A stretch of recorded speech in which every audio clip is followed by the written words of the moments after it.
Speaking of insanely popular and successful Academy Award-winning directors that you have worked with, is it true, Tim, that we can, because I've been telling you I'd love to see more Raylan Givens, that we can credit Quentin Tarantino for this, or what here? What do we got? He and I had a conversation about this on the set of Once Upon a Time in Hollywood. Yes.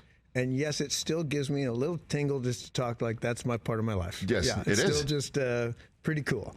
I've had it pretty good. Stick around long enough, they say. And where I said, hey, let me ask you something. I had this idea, because we've been talking about bringing the show back, but we need the something to jumpstart it, something to get it going. Mm-hmm. And I said, what if we took this Elmore Leonard book, City Primeval, and just stripped it for parts and turned it into a Raylan story?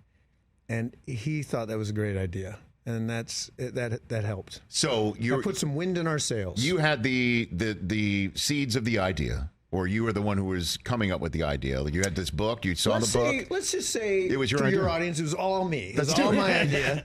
And Quentin Tarantino, when he's like, not exactly. But and so when Quentin's like, the writers, we had been talking, the guys from the show. We've always stayed in touch. We've always talked about wanting to bring it back. Yes.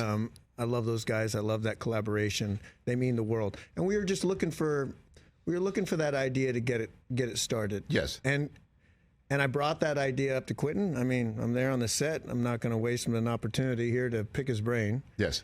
And I knew he knew the show. He was a fan of the show.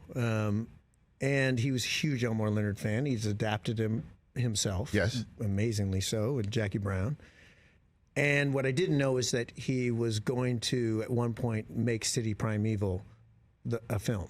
And he loves the book, and he was very enthusiastic. And at one point was going to direct 2 of our episodes. Yeah.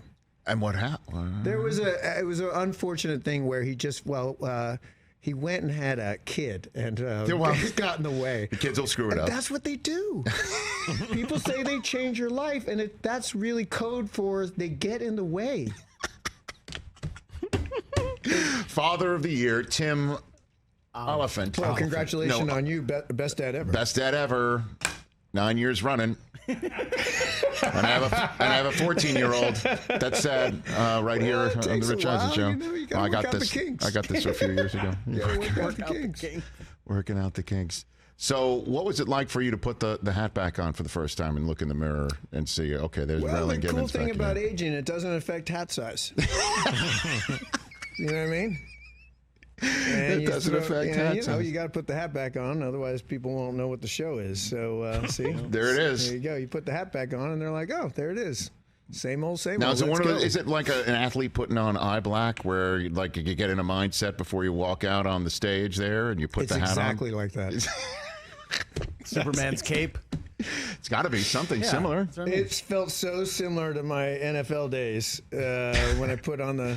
Well, you play tennis. You don't wear. I will throw on the zinc. Very similar. Very similar. Throwing on the zinc. So very similar. I'm a big fan of the zinc. You know what I mean? Yeah, I know. And by the way, I'll go with colors.